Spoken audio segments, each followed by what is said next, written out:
We provide you the platform to turn your dreams into reality. Give wings to your aspirations with KR Mangalam University. UP के बलरामपुर में अवैध धर्मांतरण racket के मामले में अब नीतू, नवीन बोहरा और नसरीन को लेकर नई जानकारी सामने आई है। बताया जा रहा है कि नसरीन मूल रूप से तमिलनाडु की रहने वाली है और वह मुंबई में अपने पति नवीन बोहरा के साथ रहती थी। मुंबई में ही उसकी मुलाकात छांगुर बाबा से हुई थी। नसरीन ने बाबा से कहा था कि उसे मानसिक तनाव है और प्रेगनेंसी के दौरान भी काफ़ी दिक्कतें आई थी। कथित तौर पर बाबा ने उसकी सारी परेशानियां दूर कर दी। इसके बाद नसरीन बाबा की भक्त बन गई और फिर उसी के साथ रहने लगी। अब जांच एजेंसियों को शक है कि बाबा के रैकेट में नसरीन की बड़ी भूमिका हो सकती है।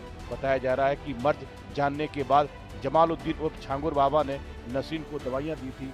बाबा ने उसे एक अंगूठी भी दी थी। फायदा होने पर नसरीन छांगुर बाबा से काफ़ी प्रभावित हो गई थी। इसके बाद वह कई बार उनसे मिलने के लिए गई।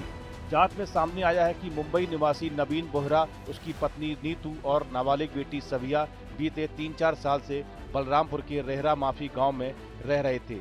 लेकिन छांगुर बाबा ने पूरे परिवार का ब्रेन वॉश कर इस्लाम धर्म कबूल करवा दिया। धर्म परिवर्तन के बाद नवीन बोहरा ने अपने नाम जमालुद्दीन, नीतू ने नसरीन और उसकी बेटी का नाम सबिया रख दिया। इसके बाद यह पूरा परिवार छांगुर बाबा के धर्मांतरण रैकेट का हिस्सा बन गया। नीतू उर्फ नसरीन ने हिंदू लड़कियों को जाल में फंसाने और उनका ब्रेन वॉश कर धर्म परिवर्तन कराने में अहम भूमिका निभाई। गिरोह द्वारा जाति के हिसाब से भी लड़कियों की रेट लिस्ट भी तय की जाती थी।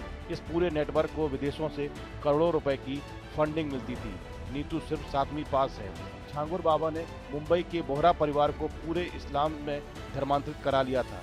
2015 में मुंबई में इस परिवार ने इस्लाम कबूल लिया था। नवीन बोहरा जमालुद्दीन बन गया, नीतू बोहरा नसरीन बन गई और उसकी नाबालिग बेटी सविया बन गई। इसके बाद इस परिवार के नाम पर पुणे और बलरामपुर में कई संपत्तियां खरीदी गईं। एटीएस की जांच में यह भी सामने आया कि इस गैंग के सदस्य अब तक करीब 40 बार इस्लामिक देशों की यात्रा कर चुके हैं। गिरोह के निशाने पर गरीब, असहाय परिवार और उनकी बेटियां रहती थीं। एटीएस की जांच में यह भी पता चला है कि नीतू और नसरीन के नाम पर 8 बैंक खाते खोले गए थे। इनमें 5 करोड़ से ज्यादा की राशि संदिग्ध स्रोतों से आई थी। वहीं नवीन बोहरा और जमालुद्दीन के खातों में विदेश से 34 करोड़ रुपए ट्रांसफर हुए हैं। आरोप है कि सारा लेन देन धर्मांतरण से जुड़े कामों में लगाया गया। साथ ही पुणे, उतरेला, लखनऊ और अन्य जगहों पर प्रॉपर्टी खरीदी गई। बीते मंगलवार को बलरामपुर वाली कोठी पर बुलडोजर एक्शन हुआ। जानकारी के मुताबिक इस गिरोह में छांगुर बाबा के अलावा महबूब, इनकी हरजन, हाजिरा शंकर, अमीन रिजवी सगीर, नीतू बोहरा और नसरीन समेत कई लोग शामिल हैं। पुलिस और एटीएस की टीमें पूरे नेटवर्क की गहराई से जांच कर रही हैं। इस वीडियो फिलहाल इतना ही। आप बने रहिए न्यूज नेशन के डिजिटल प्लेटफॉर्म के साथ। जहां भक्ति है हर शब्द में, कथाओं में छुपे हैं दिव्य रहस्य और ज्योतिष देता है जीवन को दिशा। धर्म से जुड़ी हर बातों को जानने के लिए हमारे चैनल स्तुति को सब्सक्राइब करें। चैनल पर जाने के लिए इस लिंक पर क्लिक करें।